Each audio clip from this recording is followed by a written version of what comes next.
नमस्कार दोस्तों, आप देख रहे हैं भ्रम। मैं आपको यहाँ से हॉरर कहानियाँ सुनाता हूँ। अगर आपको भी हॉरर कहानियाँ सुनना पसंद है तो प्लीज़ मेरे चैनल को सब्सक्राइब करें, साथ में बेल आइकन भी दबा दें। मैं यहाँ से आपको ऐसी ऐसी कहानियाँ सुनाता हूँ जिसके सुनने के बाद आपके रोंगटे खड़े हो जाएंगे। आपने छलावे की तो बहुत सारी कहानियाँ सुनी होगी, लेकिन क्या आपको पता है कि छलावन भी होती हैं? जैसे छलावा एक ही स्थान पर किसी स्थान को छलता है, लेकिन छलावन हर कहीं किसी भी स्थान में किसी भी इंसान को छल सकती है। तो आज की कहानी हमारी छलावन की है, तो अंत तक बने रहें और कहानी का आनंद उठाते रहें। अगर आप चैनल पर नए हैं तो चैनल को सब्सक्राइब करना ना भूलें। तो चलो कहानी शुरू करते हैं। सुदीप नाम का लड़का जो अपने छोटे से गांव में रहा करता था, उसे एक बड़े कॉलेज में एडमिशन मिल गया था। वो बहुत ज़्यादा खुश था और उसने सोचा कि वो हमेशा अपने घर से ही अप डाउन करेगा, क्योंकि उसके पास इतना पैसा नहीं था कि वो कहीं रेंट लेकर वहाँ अपना गुजारा कर सके। तो उसने सोचा कि वो गांव से ही अप डाउन करेगा। कॉलेज पहुंचा तो उसके काफ़ी सारे दोस्त बन गए। काफ़ी सारे दोस्त बनने के बाद वो हमेशा अपने दोस्तों से दूर दूर रहता। उसके दोस्त हमेशा बस एक ही बात करते, अरे यार तू कैंटीन में खाना खाने भी नहीं आता, तुझसे हम पूछते हैं आज घूमने चलते हैं, तू हमेशा मना कर देता है। भाई कोई बात है तो तू मुझे बता सकता है। तभी सुदीप कहता है, अरे भाई ऐसी कोई बात नहीं है, बस मेरी अभी कंडीशन ऐसी नहीं है। तभी उसके दोस्त कहते हैं, भाई सबकी कंडीशन ही ऐसी है, लेकिन क्या करें, गुजारा तो करना पड़ेगा ना। अब कॉलेज में आए हैं तो लड़की पटानी पड़ेगी और फिर उसके बाद में उनके खर्चे उठाने पड़ेंगे। तभी सुदीप कहता है, भाई मुझसे लड़कियों का मैटर नहीं होगा और ना ही मैं इस लड़की से प्यार करूँगा। मेरे घर वाले जिस लड़की के लिए बोल देंगे मैं उसी से शादी कर लूँगा, और तुम जानते ही हो मैं इन लव के चक्कर में नहीं पड़ता। तभी उसका दोस्त कहता है, भाई वो तो वक्त बताएगा कौन किसके चक्कर में पड़ता है। दोस्तों की बातें चल ही रही थी। तभी सुदीप के पास एक लड़की चल कर आई और वो लड़की इतनी ज़्यादा खूबसूरत थी कि सुदीप की नज़रें उस पर टिक गई। सभी दोस्त भी उसी लड़की को देख रहे थे। तभी वो लड़की सुदीप के पास आकर कहती है, क्या आपका नाम सुदीप है? तभी सुदीप उसकी तरफ देखते हुए कहता है, हाँ हाँ बोलिए, आपको कुछ काम था? तभी वो कहती है, वो प्रकाश सर ने मुझे आपसे नोट्स लेने के लिए कहा था। तभी सुदीप कहता है, अरे हाँ ठीक है। सुदीप नोट्स निकाल कर उस लड़की को दे देता है। तभी सुदीप पूछता है, आपका नाम क्या है? तभी वो लड़की कहती है, मेरा नाम सीमा है और मैं भी उस गांव की तरफ ही रहती हूँ जिस गांव की तरफ सुदीप रहा करता था। तभी सुदीप कहता है, हाँ उसके पास ही मेरा गांव है। तभी लड़की बहुत खुश होती है और कहती है, चलो अच्छा हुआ, अगर यहाँ नोट्स नहीं मिले तो मैं आपके घर पे भी आके आपसे नोट्स ले सकती हूँ। यह कहकर सीमा वहाँ से चली जाती है और सुदीप के दोस्त सुदीप से कहते हैं, अरे वाह भाई, तू तो कह रहा था तू किसी लड़की से बात नहीं करेगा, अब ये क्या था? तभी सुदीप कहता है, अरे भाई वो। तभी सुदीप के दोस्त कहते हैं, हाँ हाँ भाई सभी ऐसे ही होते हैं, पहले तो नाना, जब मिले तब हाँ हाँ। कॉलेज की छुट्टी हो गई थी। सभी दोस्त सुदीप के निकल गए थे। सुदीप बस के आने का इंतज़ार कर ही रहा था। तभी अचानक से सीमा उसके पास आती है और कहती है, हाय सुदीप, कैसे हो? तभी सुदीप कहता है, हाँ मैं ठीक हूँ सीमा, तुम बताओ तुम कैसी हो? तभी सीमा कहती है, मैं ठीक हूँ, क्या घर चल रहे हो? तभी सुदीप कहता है, हाँ मैं घर ही जा रहा हूँ। तभी अचानक से वहाँ बस आ जाती है। सीमा और सुदीप दोनों बस में बैठकर अपने घर की तरफ निकल जाते हैं। कुछ दिनों तक ये सिलसिला चलता रहा। कब दोस्ती प्यार में बदल गई, सीमा को और सुदीप को पता भी नहीं चला। एक दिन जब सीमा कॉलेज नहीं आई तो सुदीप बेचैन हो गया। उसने सोचा कि आखिरकार सीमा क्यों नहीं आई। तभी सुदीप अपने दोस्तों से कहता है, यार हमें वहाँ जाकर उससे बात करनी चाहिए। तभी सुदीप के दोस्त कहते हैं, भाई कोई बात नहीं है, भाभी आज नहीं आई तो क्या हुआ, कल ज़रूर आ जाएगी। लेकिन सुदीप का मन बेचैन था, तो सुदीप ने सोचा कि चलो आज नहीं तो कल वो आ ही जाएगी। आज का दिन भी कैसे जैसे करके निकल गया। कल जब सीमा कॉलेज आई तो सुदीप ने उसे गले लगा लिया और कहने लगा, तुम कल क्यों नहीं आई, तुझे पता है मेरा दिल कितना बेचैन है। तभी सीमा कहती है, अरे क्या हुआ, तुम इतना बेचैन कैसे हो गए। तभी सुदीप कहता है, मुझे तुमसे प्यार हो गया है सीमा, सच्ची बता रहा हूँ, मैं झूठ नहीं कह रहा। तभी सीमा कहती है, हाँ मुझे भी तुमसे प्यार हो गया है। शाम हो गई थी और सीमा स्टैंड पर खड़े हुए सुदीप के आने का इंतज़ार कर रही थी।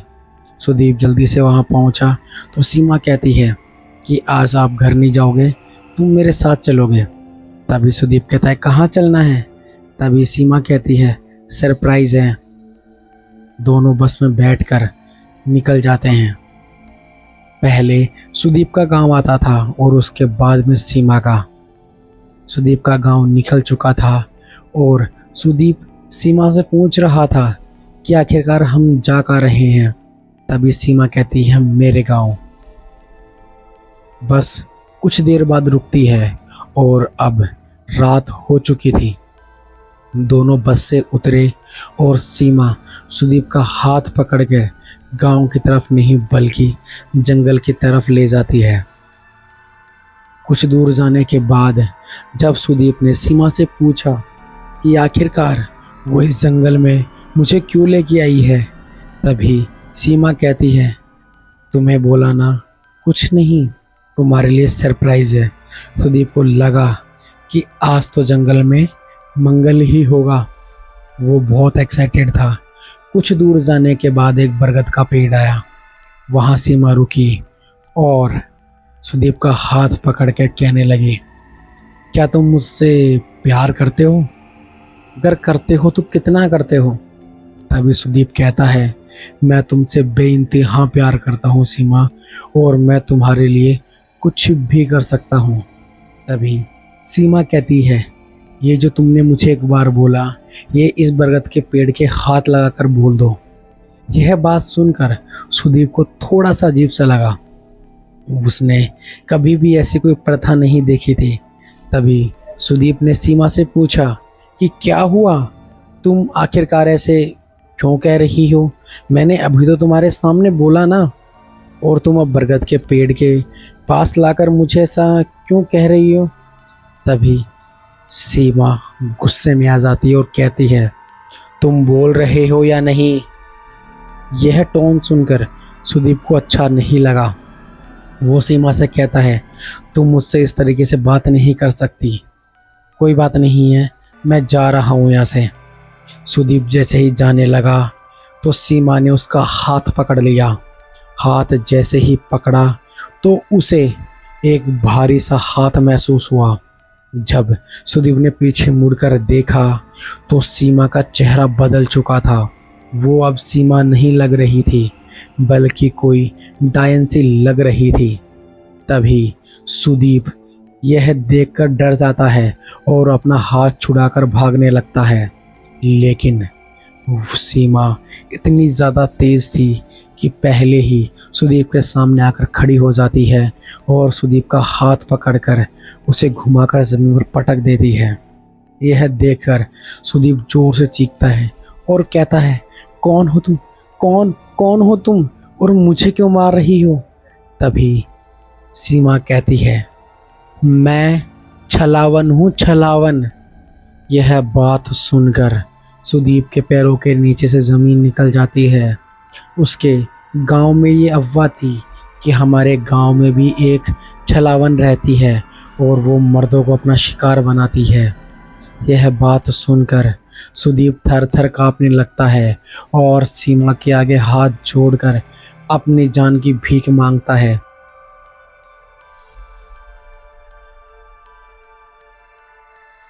तभी सीमा सीमा कहे या छलावन, उसने सुदीप का पैर पकड़ा और बरगद के पेड़ के ऊपर फेंक दिया।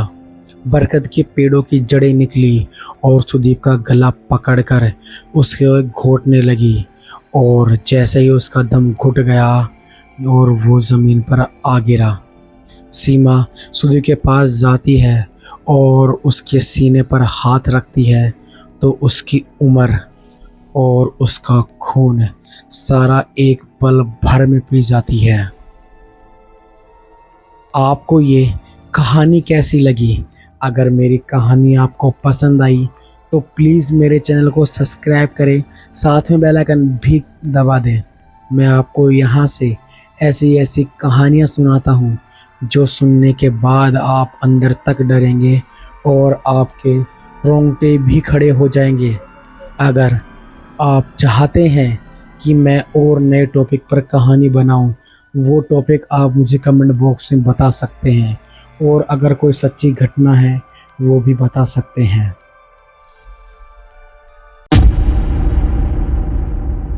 नमस्कार दोस्तों, आप देख रहे हैं भ्रम। मैं आपको यहाँ से हॉरर कहानियाँ सुनाता हूँ। अगर आपको भी हॉरर कहानियाँ सुनना पसंद है तो प्लीज़ मेरे चैनल को सब्सक्राइब करें, साथ में बेल आइकन भी दबा दें। अगर आप किसी टॉपिक पर कहानियाँ चाहते हैं वो मुझे आप कमेंट बॉक्स में बता सकते हैं, और अगर आप कोई रियल कहानी एक्सपीरियंस मुझसे शेयर करना चाहते हैं तो भी आप मुझे कमेंट बॉक्स में बता सकते हैं। निवान और निकिता दोनों ही लवर थे। वो एक दूसरे से बेहद प्यार करते थे। दोनों हमेशा साथ घूमते और लिव इन में भी रहते थे। एक दिन निकिता ने कहा, निवान, हम कहीं कैंपेन के लिए बाहर चलें? तभी निवान ने कहा, हाँ निकिता, मैं भी काफ़ी दिन से सोच ही रहा था यार कि हम दोनों को कहीं घूमने जाना चाहिए कैंपेन के लिए, और वहाँ बैठकर प्यार भरी बातें करनी चाहिए। अपने शहर से काफ़ी दूर एक जंगल के पहाड़ियों के ऊपर जाने का उन्होंने अपना प्लान बना लिया। सुबह होते ही निवान ने अपनी कार के अंदर सारा कैंपेन का सामान, खाने पीने का सामान रख लिया और उस पहाड़ी की ओर निकिता के साथ निकल पड़ा। दोनों ने काफ़ी एंजॉय किया और शाम होने से पहले ही दोनों वहां पहुंच गए। दोनों ने कैंप लगाया और वहीं बैठ गए। थोड़ी थोड़ी सर्दी का टाइम शुरू हो गया था। दोनों को सर्दी लग रही थी। दोनों ने आग जलाई और आग के सामने बैठकर खाना खाते हुए बातें कर रहे थे। निवान निकिता से कहता है, निकिता, तुमसे एक बात कहनी है। सच्ची में यार, तुमने मेरी ज़िंदगी में आकर मेरी ज़िंदगी ही बना दी। तभी निकिता भी कहती है, हाँ निवान, तुम सही कह रहे हो। मुझे भी कुछ यूं ही लगता है। तुम्हारे बिना ज़िंदगी अब अधूरी अधूरी से लगती है। दोनों आपस में प्यार भरी बातें कर ही रहे थे। तभी रात के करीब 11 साढ़े 11 बज जाते हैं। दोनों अब कैंप में जाकर सो जाते हैं। रात के करीब 1 बजे निकिता की आंख खुली। निकिता ने देखा अभी भी कैंप के बाहर आग जल रही है। निकिता ने सोचा कि वो बाहर जाकर वॉशरूम करके अंदर आ जाएगी। निकिता ने कैंप का दरवाज़ा खोला और बाहर निकल गई। एक पेड़ के नीचे उसने वॉशरूम किया और अंदर आकर सोने की कोशिश करने लगी, लेकिन निकिता की बेवजह आँख खुलने की वजह से अब निकिता को नींद नहीं आ रही थी। तभी निकिता ने अपनी आँख खोली और कैंप के अंदर ही बैठ गई। उसने नीवान को जगाने की कोशिश करी, लेकिन नीवान गहरी नींद में सो रहा था। निकिता बैठी बैठी अब मोबाइल चला रही थी। तभी निकिता को बाहर किसी के होने का एहसास हुआ। निकिता ने हल्का सा दरवाज़ा खोला तो उसने देखा कि एक बहुत बड़ा जानवर जैसा इंसान बाहर बैठा हुआ है और वो कैंप की तरफ ही देख रहा है। जैसे ही निकिता की आंख उससे मिली, निकिता ने दरवाज़ा बंद कर लिया और नीवान को जगाने लगी। लेकिन नीवान पता नहीं किस नींद में सो रहा था, उसे कुछ एहसास ही नहीं हुआ। निकिता बड़ी मुश्किल से नीवान को जगा पाई। नीवान जल्दी से खड़ा हुआ और निकिता से पूछता है, क्या हुआ निकिता, तुम इतनी परेशान आखिरकार क्यों हो रही हो? तभी निकिता कहती है, नीवान बाहर कोई है, बाहर कोई है। तभी नीवान निकिता से कहता है, अरे यार कोई जानवर होगा, तुम मेरी नींद क्यों खराब कर रही हो? तभी निकिता कहती है, वहाँ जानवर नहीं बल्कि जानवर जैसा कोई इंसान बाहर बैठा हुआ है। यह बात सुनकर नीवान को हल्का सा डर का एहसास हुआ। तो नीवान ने कहा, निकिता तुम परेशान मत हो, मैं जाकर देखता हूँ।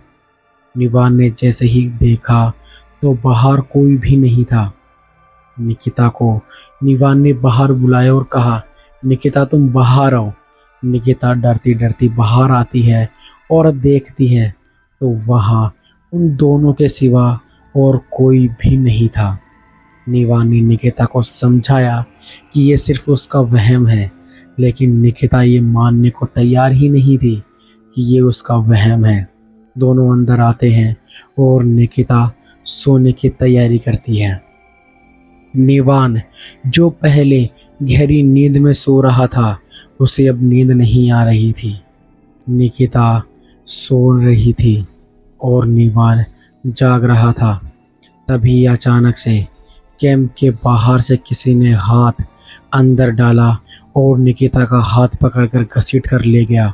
नीवान ये देखकर काफ़ी डर गया और निकिता चीखने लगी। निकिता बार बार कह रही थी, बचाओ नीवान, नीवान मुझे बचाओ, ये पता नहीं क्या है, ये मुझे मार देगा, नीवान प्लीज़ मुझे बचाओ। नीवान कैंप के बाहर आता है और उस इंसान को देखता है जिसने निकिता को घसीटा था। वो कोई इंसान नहीं बल्कि इंसान और जानवर का मिक्सचर था, जिसे लोग मानव भेड़िया भी कह सकते हैं। वो निकिता को घसीट कर ले जा रहा था। नीवान बार बार उसे छुड़ाने की कोशिश कर रहा था, लेकिन वो छोड़ने का नाम नहीं ले रहा था।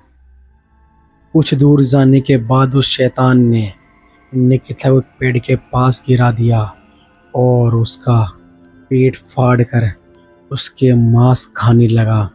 नीवान वहाँ पहुँच गया था और उसने जब ये मंजर देखा तो नीवान के रोंगटे खड़े हो गए। नीवान अब समझ गया था कि निकिता मर चुकी है, उसे बचा पाना बड़ा ही मुश्किल है। अब नीवान ये सोच रहा था कि उसे अपनी जान कैसे बचानी है। नीवान एक पेड़ के पीछे छिप जाता है कि कहीं उसे वो दानव देख न ले। दानव वापस इधर उधर देखने लगता है कि कहीं नीवान उसे मिल जाए। वो दानव वापस कैंप की तरफ भागता है। उधर उसे जब नीवान नहीं मिलता तो वो वापस उसी जगह आता है जहां उसने निकिता का शरीर गिराया था। निकिता का मांस अभी भी उसमें बचा हुआ था। वो दानव वापस आता है और निकिता का मांस खाने लगता है और ज़ोर ज़ोर से चीखने लगता है। जब दानव का पेट भर जाता है तो नीवान वहीं पेड़ के पीछे छुपकर देख रहा था। उसकी आंखों से आंसू आ रहे थे और वो यही सोच रहा था कि आखिरकार उसने यहाँ आकर गलती कर दी। काश वो यहाँ अगर नहीं आया होता तो आज निकिता जिंदा होती।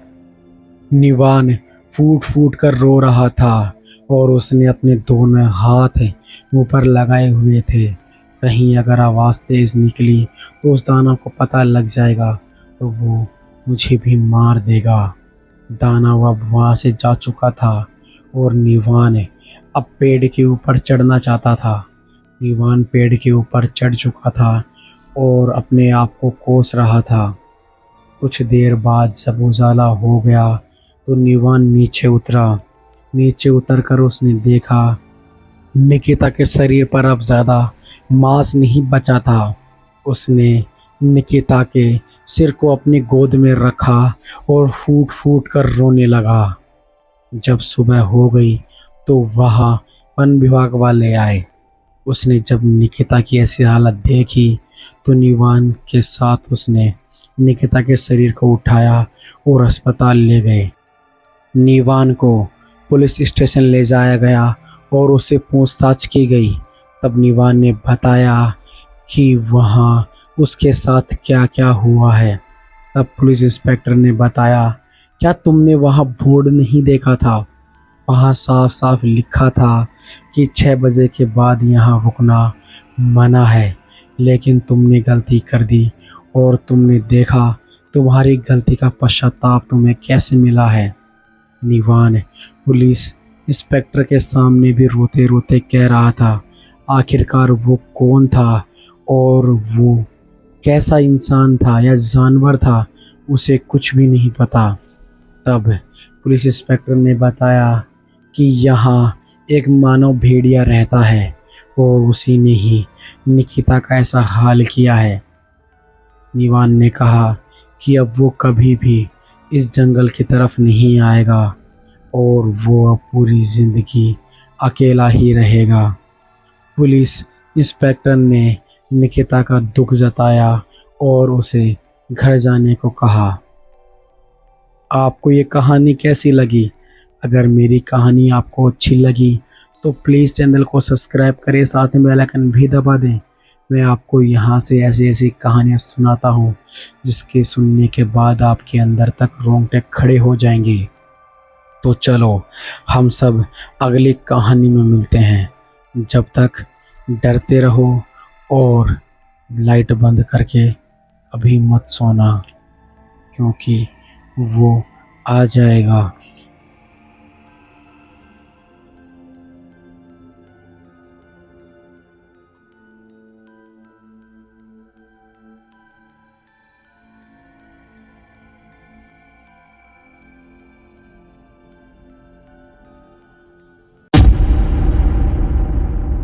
नमस्कार दोस्तों, आप देख रहे हैं भ्रम। मैं आपको यहाँ से हॉरर कहानियाँ सुनाता हूँ। अगर आपको भी हॉरर कहानियाँ सुनना पसंद है तो प्लीज़ मेरे चैनल को सब्सक्राइब करें, साथ में बेल आइकन भी दबा दें। तो चलो कहानी शुरू करते हैं। मीरा, जो पूरे 8 महीने प्रेग्नेंट थी, उसका पति श्याम मजदूरी किया करता था और मीरा घर पर रहकर घर का काम किया करती थी। एक दिन मीरा ने श्याम से कहा कि मेरा इमली खाने का मन हो रहा है। तभी श्याम कहता है कि मैं आते वक्त इमली लेता आऊँगा। श्याम ने वैसे ही किया। जब वो शाम को घर लौट रहा था तो रास्ते में उसे एक इमली का पेड़ दिखाई दिया। उसने उसकी इमली तोड़ ली और मीरा को लाकर दे दी। मीरा ने जैसे ही वो इमली खाई, उसे पहले तो अच्छा लगा, लेकिन कुछ देर बाद उसके पेट में दर्द होना शुरू हो गया। यह देखकर श्याम काफ़ी घबरा गया। वो भागा भागा गांव के डॉक्टर को बुला कर लाया। गांव का डॉक्टर आकर उसने देखा कि मीरा ज़्यादा ख़राब हालत में नहीं है, बल्कि ये नॉर्मल बात है। पेट में दर्द होना ये आम बात है। शायद उसने जो खाया होगा वो कच्चा ही खा लिया होगा। तभी श्याम ने बताया कि हाँ, मीरा ने कच्ची इमली खाई थी। तभी डॉक्टर कहता है कि प्रेग्नेंट लेडी को कभी भी कुछ भी चीज़ कच्ची ना दिया करे। डॉक्टर यह कहकर अपने हॉस्पिटल चला गया। रात के करीब 9:30 बज रहे थे। मीरा खाना वाना बनाकर सोने की तैयारी में ही थी। तभी अचानक से मीरा के दरवाजे पर किसी ने दस्तक दी। दस्तक सुनकर श्याम ने मीरा से कहा कि वो यहीं बैठे और वो खुद जाकर देखेगा, लेकिन मीरा ने श्याम को उसी स्थान पर रोक दिया जहां श्याम बैठा था। मीरा कहती है, आप यहीं रुको, मैं जाकर देखती हूँ। मीरा दरवाज़ा खोलती है और देखती है कि बाहर एक बूढ़ी औरत आई हुई है और वो मीरा को देखकर अजीब सी स्माइल कर रही है। मीरा ने उस बूढ़ी औरत से पूछा, बोलिए माता जी, आपको क्या चाहिए? तभी वो बूढ़ी औरत कहती है, मुझे मुझे तेरा बच्चा चाहिए। यह बात सुनकर मीरा घबरा गई और जैसे ही वो दरवाज़ा बंद करने लगी, उस बूढ़ी औरत ने मीरा का पैर पकड़ा और घसीटते हुए उसे कहीं ले गई। मीरा चीखती रही, लेकिन शाम को उसकी आवाज़ तक नहीं आई। जब मीरा कुछ देर बाद घर के अंदर नहीं आई तो शाम काफ़ी घबरा गया। जब शाम ने मीरा को दरवाजे के पास देखा और जब मीरा वहाँ नहीं मिलती तो शाम काफ़ी घबरा जाता है। वो आवाज़ देने लगा, मीरा मीरा, लेकिन मीरा का कोई जवाब नहीं था। जैसे ही शाम घर के बाहर आया तो उसे किसी के घसीटने का निशान मिला। यह देखकर शाम घबरा गया और जहाँ घसीटने की लाइनें बनी हुई थी, शाम उधर उधर जाने लगा। वो अब काफ़ी तेज़ चल रहा था।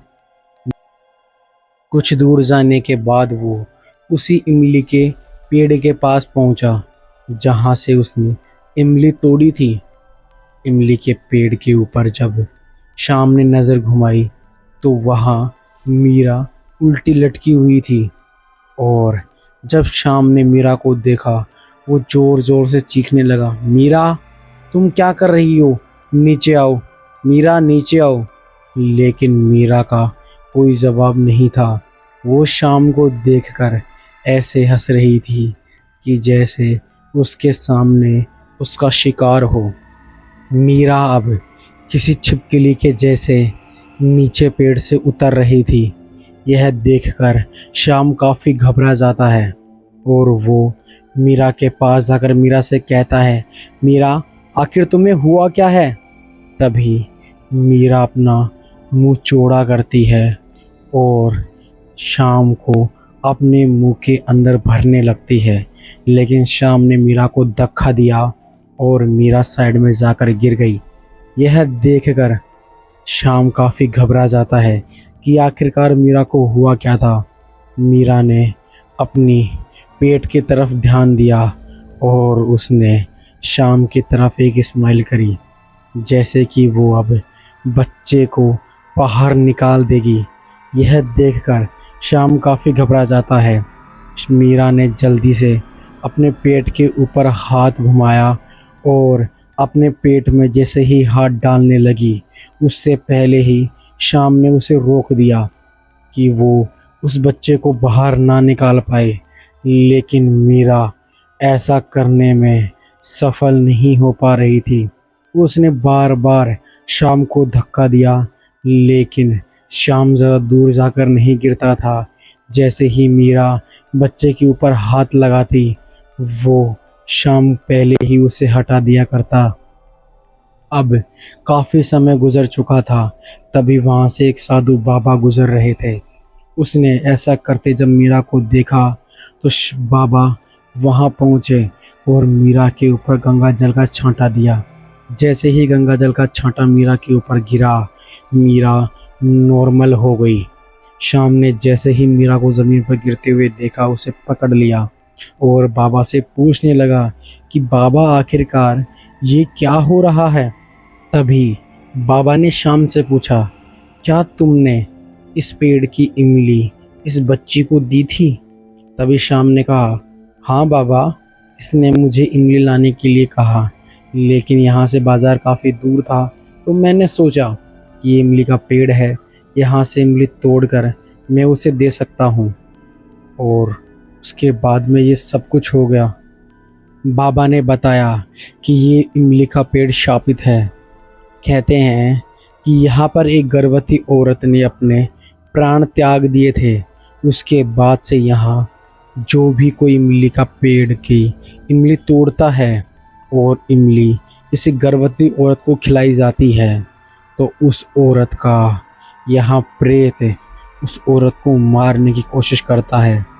ये शायद पहली बार हुआ होगा कि कोई औरत यहाँ से बची होगी। शाम बाबा का धन्यवाद करता है और कहता है, बाबा, आपका बहुत बहुत शुक्रिया।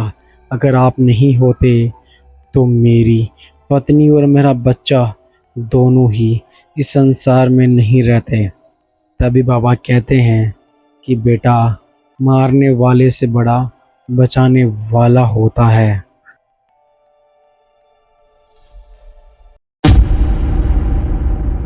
नमस्कार दोस्तों, मेरा नाम राहुल है और आप देख रहे हैं भ्रम। मैं आपको यहाँ से हॉरर कहानियाँ सुनाता हूँ।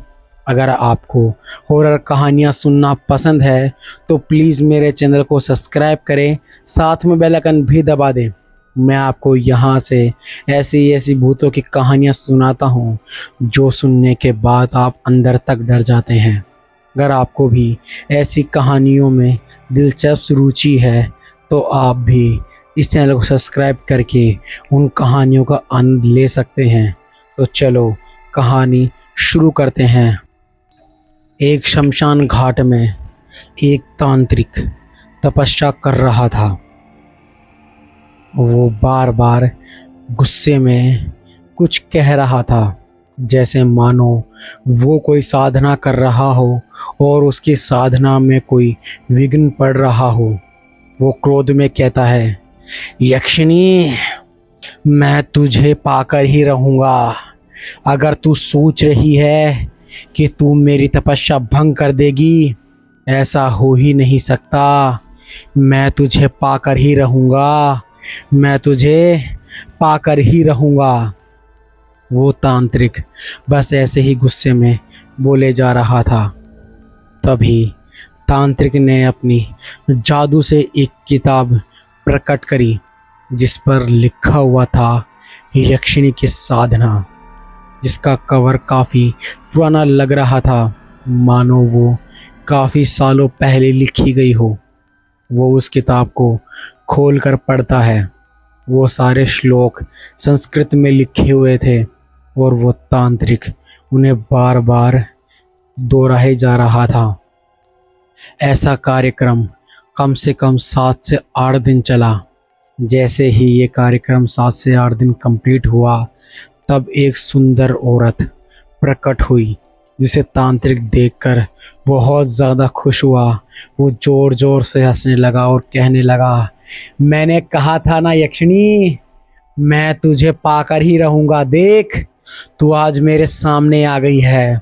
देख, तू मेरे सामने आ गई है।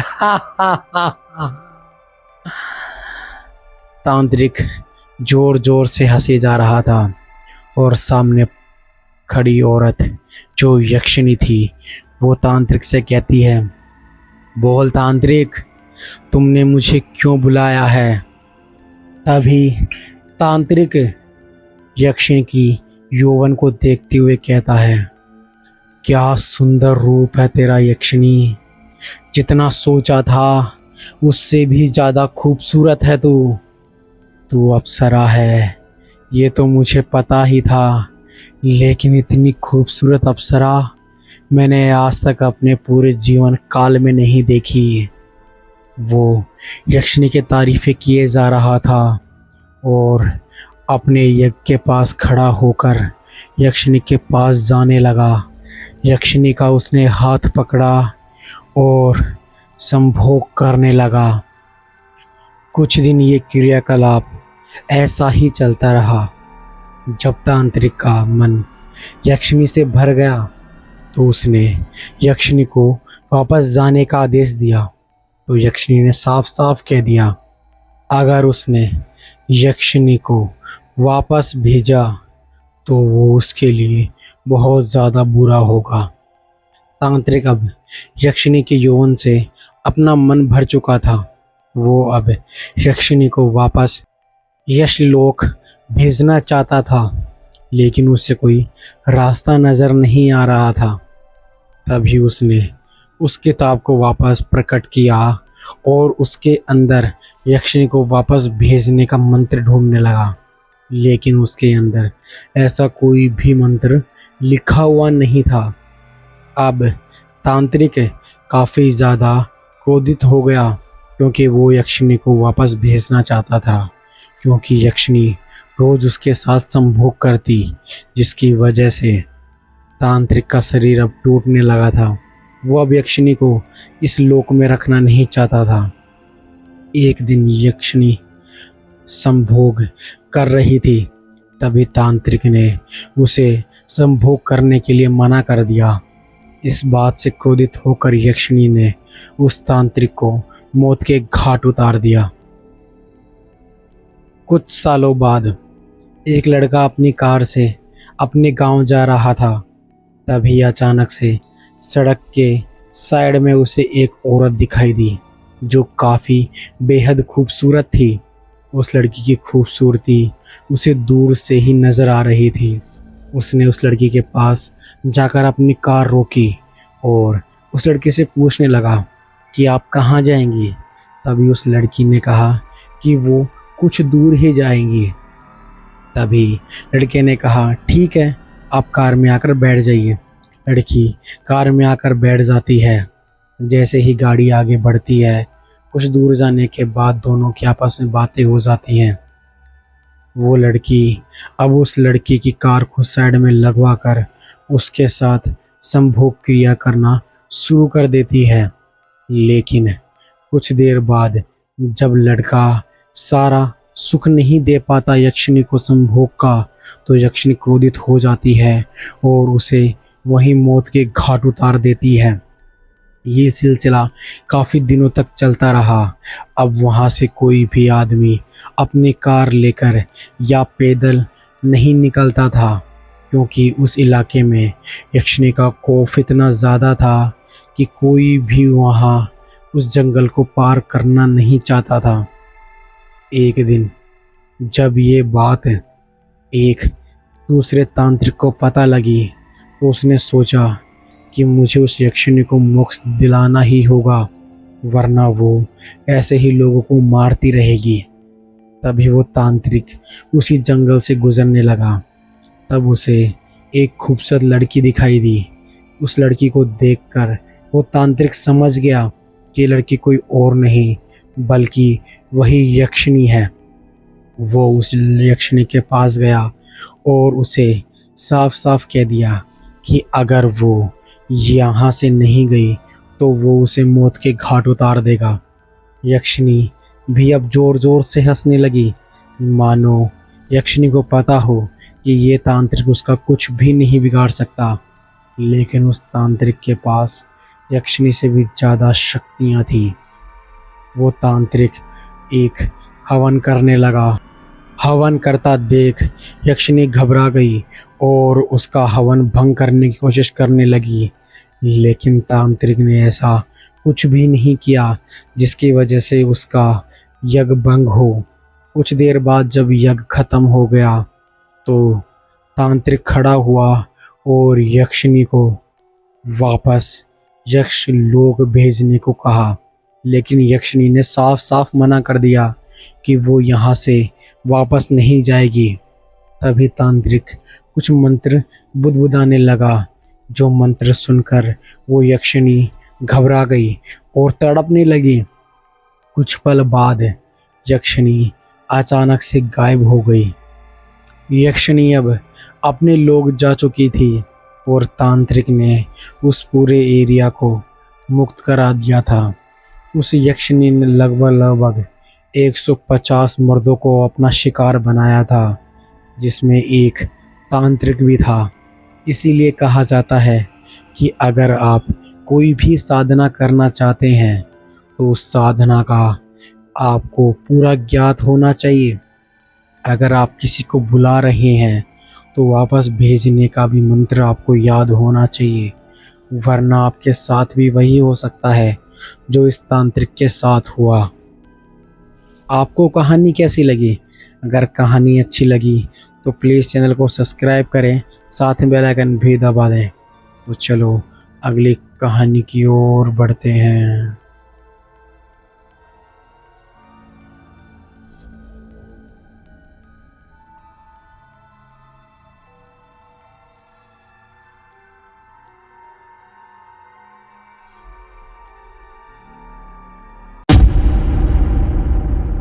नमस्कार दोस्तों, मेरा नाम राहुल है और आप देख रहे हैं भ्रम। मैं आपको यहाँ से हॉरर कहानियाँ सुनाता हूँ। अगर आपको भी हॉरर कहानियाँ सुनना पसंद हैं तो आप मेरे चैनल को सब्सक्राइब कर सकते हैं, साथ में बेल आइकन भी दबा सकते हैं। मैं आपको यहाँ से भूत प्रेत पिशाच चुड़ैलों की कहानियाँ सुनाता हूँ जो आपको सुनकर अंदर तक डर लगेगा। अगर आप भी ऐसी कहानियाँ सुनते हैं तो बेस्ट ऑफ लक, आपके लिए ये कहानी एक बेहद डरावनी हो सकती है। तो चलो ज़्यादा समय खराब नहीं करते हैं, कहानी की ओर बढ़ते हैं। मुकेश, जिसके आगे पीछे कोई भी नहीं था, माता पिता एक कार एक्सीडेंट में मारे गए थे। अब उसका जो बचा था, एक दूर का चाचा ही बचा था। वो भी उसे ताने मारा करता और उसे न जाने क्या क्या कहता रहता। पर एक काम बढ़िया हो गया था। मुकेश की शादी उसने एक अनाथ लड़की से करा दी थी। दोनों बड़े ही खुश रहा करते थे। एक दिन जब रीना, यानी कि मुकेश की पत्नी, वो अपने मायके गई हुई थी। जब रीना मुकेश के पास नहीं आई तो मुकेश बेहद परेशान हो गया। तो उसने रीना को फ़ोन किया, लेकिन फ़ोन किसी ने उठाया ही नहीं।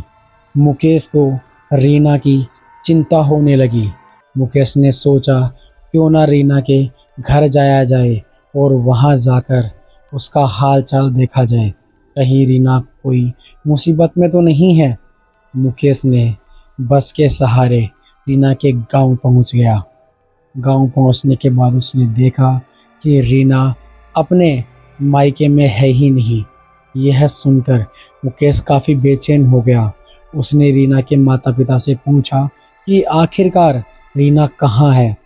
तब रीना के माता पिता ने बताया कि वो यहाँ आई ही नहीं। यह सुनकर मुकेश काफ़ी परेशान हो गया। वो पुलिस स्टेशन जाता है और रीना की गुमशुदगी की रिपोर्ट लिखवाता है और अपने घर आ जाता है। जैसे ही मुकेश घर आता है तो वो देखता है कि रीना अब उसके घर में ही है।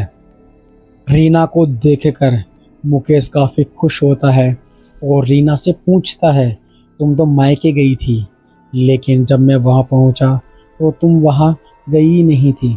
आखिरकार तुम गई कहाँ थी? तब रीना ने बताया कि वो गांव के लिए निकली तो थी, लेकिन उससे पहले ही उसकी फ्रेंड का एक्सीडेंट हो गया था और वो सीधा उसी के पास चली गई थी। तो मुकेश ने पूछा, आखिरकार तुमने मेरा फ़ोन क्यों नहीं उठाया? तब रीना ने जवाब दिया कि फ़ोन उसका ख़राब हो गया था, इसीलिए उसका फ़ोन उठ नहीं पा रहा था। मुकेश को थोड़ा सा अजीब तो लगा, लेकिन रीना को देखकर मुकेश का सारा गुस्सा शांत हो गया। रात के करीब 9 बज रहे थे। मुकेश ने खाना खाया और सोने की तैयारी करने लगा। मुकेश अब थोड़ा थोड़ा नींद में हो गया था। अचानक से मुकेश की आंख लग गई और रात के करीब 12 बजे मुकेश की आंख खुली। आंख खुलते ही मुकेश ने देखा कि रीना उसके पास नहीं है। यह देखकर मुकेश काफ़ी घबरा गया। वो पूरे घर में रीना को ढूंढने लगा, लेकिन रीना कहीं भी नहीं मिली। रात के करीब 3 बज गए थे। मुकेश सोफे पर बैठा रीना के बारे में ही सोच रहा था। तभी अचानक रीना घर के बाहर से आती है। रीना को बाहर से आता देख मुकेश काफ़ी घबरा जाता है और वो रीना के पास जाता है और रीना से पूछता है कि आखिरकार वो इतनी रात को कहाँ गई थी। मुकेश के पूछने पर रीना ने बताया कि उसे अच्छा नहीं लग रहा था, इसीलिए वो बाहर टहलने गई थी। यह बात सुनकर मुकेश को अजीब लगा कि पहले तो रीना बाहर जाया नहीं करती थी और अभी 4-5 दिन से ये अचानक से हो क्या रहा है। मुकेश रीना से कहता है, कोई बात नहीं, तुम जाकर सो जाओ। रीना सोने चली गई और मुकेश सोफे पर बैठा बैठा बस रीना के बारे में ही सोचता रहा। सुबह हो गई थी। मुकेश ऑफिस के लिए निकल गया था। जब शाम को मुकेश घर आया तो उसने देखा कि रीना के साथ में उसके एक फ्रेंड और यहाँ आई हुई है। रीना से जब मुकेश ने पूछा कि ये कौन है, तब उसने बताया कि ये उसकी वही फ्रेंड है जिसकी तबीयत खराब हो गई थी और रीना इसके पास रुक गई थी। मुकेश ने उससे हाय किया और कहा कि कोई बात नहीं है, तुम इतनी रात को अब कहाँ जाओगी, तुम यहीं रहो। मुकेश कहता है तुम दोनों बेडरूम में सो जाना और मैं बाहर सोफे पर सो जाऊंगा। ऐसा ही हुआ। मुकेश सोफे पर सो जाता है और रीना की फ्रेंड मुकेश के बेडरूम में सो जाते हैं। रात के करीब 12 बजते हैं। मुकेश को किसी के फुसफुसाने की आवाज़ सुनाई दी। मुकेश ने चुपके से अपनी आँख खोली तो उसने देखा कि रीना की फ्रेंड दोनों ही घर से बाहर जा रहे हैं।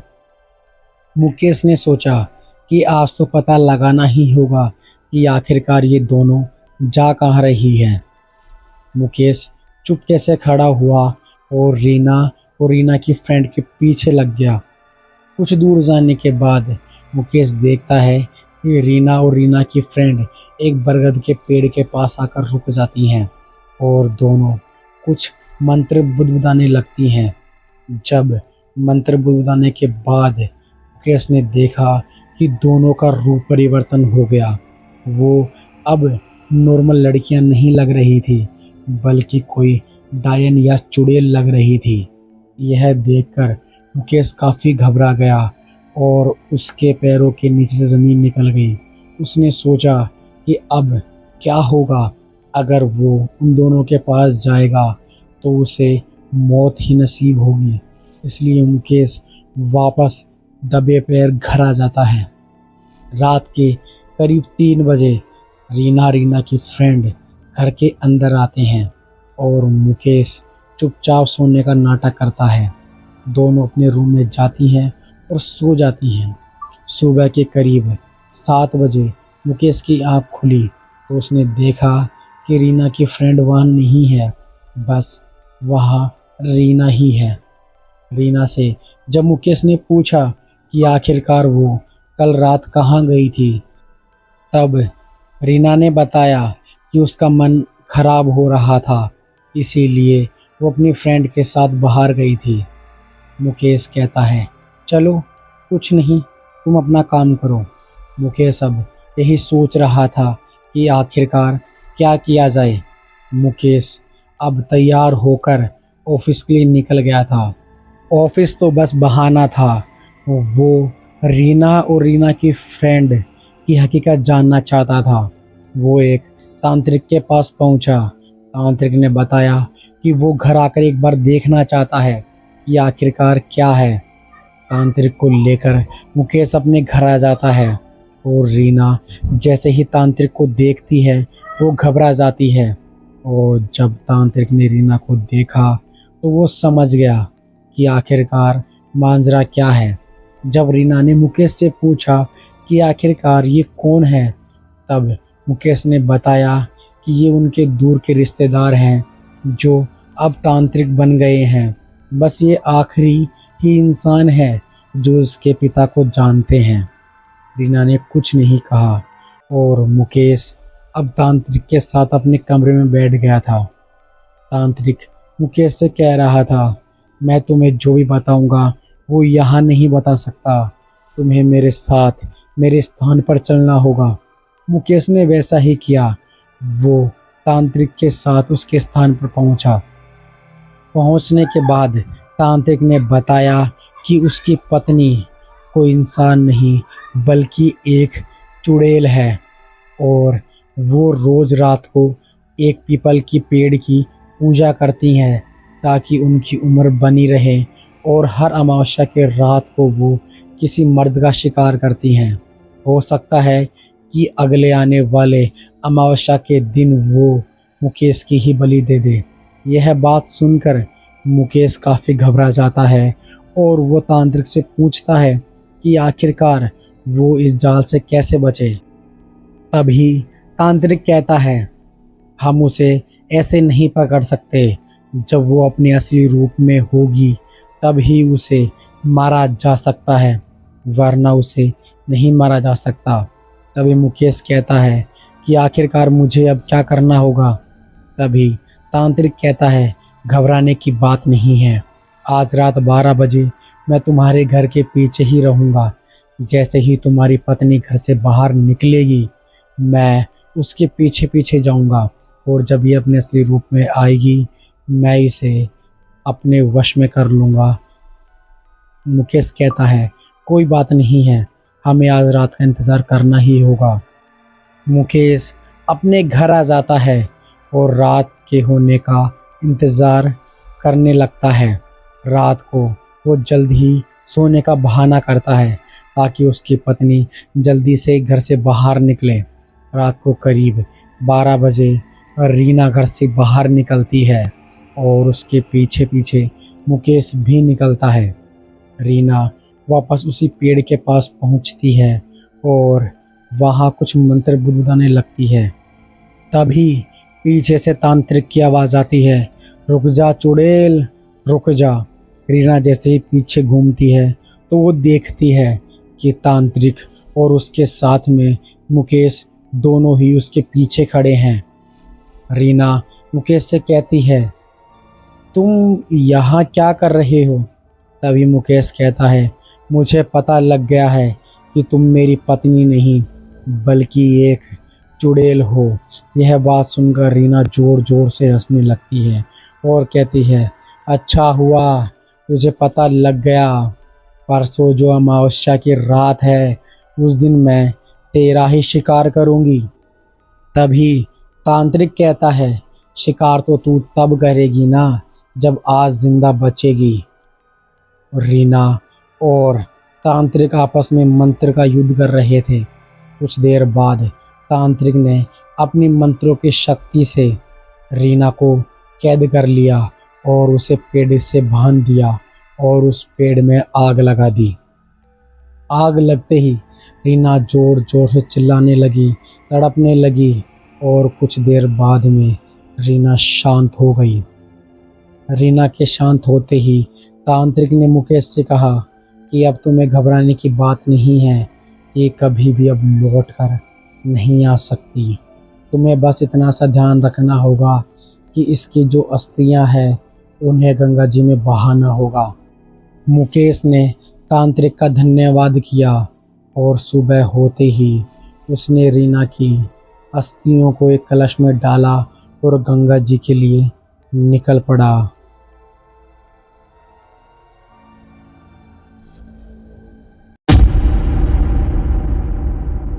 नमस्कार दोस्तों, मेरा नाम राहुल है और आप देख रहे हैं भ्रम। मैं आपको यहाँ से हॉरर कहानियाँ सुनाता हूँ।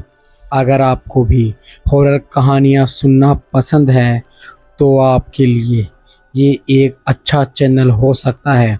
मैं आपको रोज़ यहाँ से ऐसी ऐसी कहानियाँ सुनाता हूँ जिसे सुनने के बाद आपके रोंगटे खड़े हो जाएंगे। अगर आप भी ऐसी कहानियाँ सुनना चाहते हैं तो प्लीज़ मेरे चैनल को सब्सक्राइब करें, साथ में बेल आइकन भी दबा दें। तो चलो कहानी की ओर बढ़ते हैं। रात के करीब 9:30 बजे का समय हो रहा था। निशा जो अपने ऑफिस से घर जाने के लिए कोई साधन ढूंढ रही थी, लेकिन ना तो वहाँ कोई टैक्सी थी ना ही कोई कैब। अब वो यही सोच रही थी कि आखिरकार वो क्या करे और कैसे अपने घर जाएं। तभी उसे एक आती हुई टैक्सी दिखाई दी। उसने उसे हाथ दिया और टैक्सी आकर निशा के पास रुक गई। निशा ने उसे कहा कि क्या वो आगे तक जाएगा। तब टैक्सी वाले ने कहा, ठीक है मैम, आप जहां बोलोगे मैं आपको वहां छोड़ दूंगा। निशा उस टैक्सी में बैठ जाती है और टैक्सी शुरू हो जाती है। कुछ दूर जाने के बाद टैक्सी वाला निशा से बात करने लग जाता है और कहता है, मैम आप इतनी रात गए कहाँ से आ रही हैं? तभी निशा उस टैक्सी वाले को जवाब देती है कि मैं अपने ऑफिस से आ रही हूँ, मेरी आज कार ख़राब हो गई थी। तभी टैक्सी वाला कहता है, कोई बात नहीं है मैडम, अगर आपकी कार ख़राब नहीं होती तो तो आप मेरी टैक्सी में नहीं बैठते और मेरा काम भी नहीं होता। तभी निशा कहती है, तुम्हारा तुम्हारा कौन सा काम? तभी वो टैक्सी वाला हकलाते हुए कहता है, नहीं मैडम, वो क्या है, आज सवारी नहीं मिली ना, इसीलिए मेरे घर पे मेरे बच्चे हैं, मेरी बीवी है, वो फिर भूखे रह जाते हैं। तभी निशा कहती है, चलो अच्छा, कोई बात नहीं है। तभी निशा अपने बैग में कुछ ढूंढने लग जाती है। तभी टैक्सी वाला कहता है, क्या हुआ मैम, कुछ ढूंढ रही हैं आप? तभी निशा कहती है, हाँ वो मेरे पानी की बोतल नहीं मिल रही है। तभी टैक्सी वाला अपनी बोतल निकाल कर निशा को देते हुए कहता है, ये लो मैडम, पानी पी लीजिए। निशा पानी पीती है और अब उसे हल्का हल्का सा चक्कर आना शुरू हो जाता है और निशा टैक्सी वाले से पूछती है, इसमें क्या मिलाया था? यह कहकर निशा बेहोश हो जाती है और टैक्सी वाला जोर जोरों से हंसने लग जाता है। जब निशा की आंख खुली तो निशा देखती है कि वो एक कमरे में बंद है और ये कमरा काफ़ी ज़्यादा बड़ा है। वो अपने हाथों को और पैरों को हिलाने की कोशिश करती है, लेकिन उसके हाथ पैर दोनों ही बंधे हुए थे, वो खुल ही नहीं रहे थे। तभी वो टैक्सी वाला निशा के पास आकर कहता है, मैं कह रहा था ना, मेरा काम पूरा नहीं होता। तुझे पता है मेरा कौन सा काम था? तभी निशा कहती है, तुमने मुझे क्यों बांध रखा है? मुझे खोलो और मुझे जाने दो, वरना तुम्हारे साथ बहुत बुरा होगा। तभी टैक्सी वाला कहता है, मेरे साथ कुछ भी बुरा नहीं हो सकता। तभी निशा कहती है, मतलब? मैं कुछ समझी नहीं। तभी टैक्सी वाला कहता है, मैं आज 51 बलि एक साथ दूंगा, 51 बलि, और मैं अमर हो जाऊंगा। यह कहकर वो जोर जोर से हंसने लगता है। तभी निशा अपने आसपास देखती है कि उसके अलावा और भी काफ़ी लड़कियां यहाँ बंधी हुई है। वो अब निशा के पास आकर निशा का एक बाल तोड़ता है और कहीं चला जाता है। तभी निशा कहती है, प्लीज़ प्लीज़ मेरी हेल्प करो, प्लीज़ मेरी हेल्प करो। तभी उनमें से एक लड़की कहती है, हमारी भी कोई मदद नहीं कर सकता और अब तुम्हारी भी नहीं, ये शैतान हम सब की बलि दे देगा। तभी निशा कहती है, हमें एक दूसरे की मदद करनी होगी, वरना ये शैतान आज अपने मकसद में कामयाब हो जाएगा और हम सब की बलि दे देगा। तभी वो लड़की कहती है कि आखिरकार हम कैसे एक दूसरे की मदद कर सकते हैं। तभी निशा कहती है, मैं तुम्हारे पास आती हूँ। निशा अपनी बैठी हुई कुर्सी को ही खिसकाते खिसकाते उस लड़की के पास जाती है और उसे कहती है कि वो निशा के हाथ खोले, लेकिन वो शैतान जल्दी ही उनके पास आ जाता है और निशा को उस लड़के के पास देखकर बड़ा ही गुस्से में हो जाता है। वो एक लकड़ी उठाता है और निशा के सिर पर मारता है, जिसकी वजह से निशा की कुर्सी टूट जाती है और निशा बेहोश होकर ज़मीन पर गिर जाती है। जब निशा की आंख खुली तो उसने देखा कि सारी लड़कियां रस्सी से बंधी हुई है और वो शैतान एक हवन के सामने बैठकर कुछ मंत्र बुदबुदा रहा था। निशा अपने हाथों से बड़ी मुश्किल से खुलाने की कोशिश करती है, लेकिन उसके हाथ खुल नहीं पाते। तभी वो शैतान अपने मंत्रों का जाप करके वहाँ निशा के पास आता है और निशा की रस्सी खोल देता है और निशा को हवन के पास बिठा देता है। यह देखकर निशा काफ़ी घबरा जाती है और वो शैतान के पैरों में गिरकर अपनी जान की भीख मांगती है। यह देखकर वो शैतान ज़ोर ज़ोर से हंसने लगता है। उसने सिंदूर उठाया और निशा के सिर पर लगा दिया। यह देखकर निशा को अब एहसास हो गया था कि उसका बच पाना मुमकिन ही नहीं बल्कि नामुमकिन है। उसने मंत्रों का जाप करना शुरू किया और निशा का हाथ पकड़ा और उसकी कलाई काट दी। और जैसे ही कलाई काटी, निशा का खून बहना शुरू हो गया। उसने निशा के खून को एक कटोरे में भरा और हवन में डालने लगा। जैसे ही हवन में निशा का खून गिरा, वो हवन काफ़ी तेज जलने लगा। यह देखकर निशा और भी ज़्यादा सहम सी गई। निशा अब सोच रही थी कि आखिरकार वो यहाँ से बचकर कैसे भागे।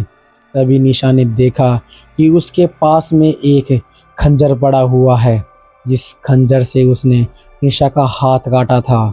उसने वो खंजर उठाया और उस शैतान के पेट में घोंप दिया। जैसे ही खंजर शैतान के पेट में लगा, वो चीख पड़ा। निशा ने बार बार वो खंजर निकाला डाला और कुछ ही सेकंड में वो शैतान मर गया। निशा की आंखों के अब आगे अंधेरा छाने लगा था, पर बड़ी ही मुश्किल से निशा ने एक दो लड़की की रस्सियां काटी और बेहोश होकर गिर गई। निशा को जब होश आया तो निशा अस्पताल में थी और वो सारी लड़कियां भी निशा के पास खड़ी हुई थी। उस सब ने निशा का धन्यवाद किया और निशा अब ठीक हो गई थी। मेरा बस यही कहना है कि अगर कोई भी इंसान आपको पानी पिलाना चाहे, वो पानी पीना नहीं। पहले के ज़माने में पानी पिलाना एक पुण्य का काम होता था, लेकिन अब ये काम शैतानों ने अपना लिया है। अगर कोई भी अनजान इंसान तुम्हें कुछ खाने या पीने को दे, तो कृपया वो ना खाएं। हमें तो ये ही लगता है कि वो हमारी मदद करना चाहता है, लेकिन क्या पता वो हमारी मदद के बहाने कुछ और करने की सोच रहा होगा। आपको ये कहानी कैसी लगी? अगर कहानी अच्छी लगी तो प्लीज़ मेरे चैनल को सब्सक्राइब करें, साथ में बेल आइकन भी दबा दें। मैं आपको यहाँ से हॉरर कहानियाँ सुनाता हूँ। अगर आप भी ऐसी कहानियाँ सुनना पसंद करते हैं तो मेरे चैनल को सब्सक्राइब करें। तो चलो अगली कहानी में मिलते हैं। तब तक अपना ध्यान रखें, कहीं बाहर जाएं तो पानी ना पिएं।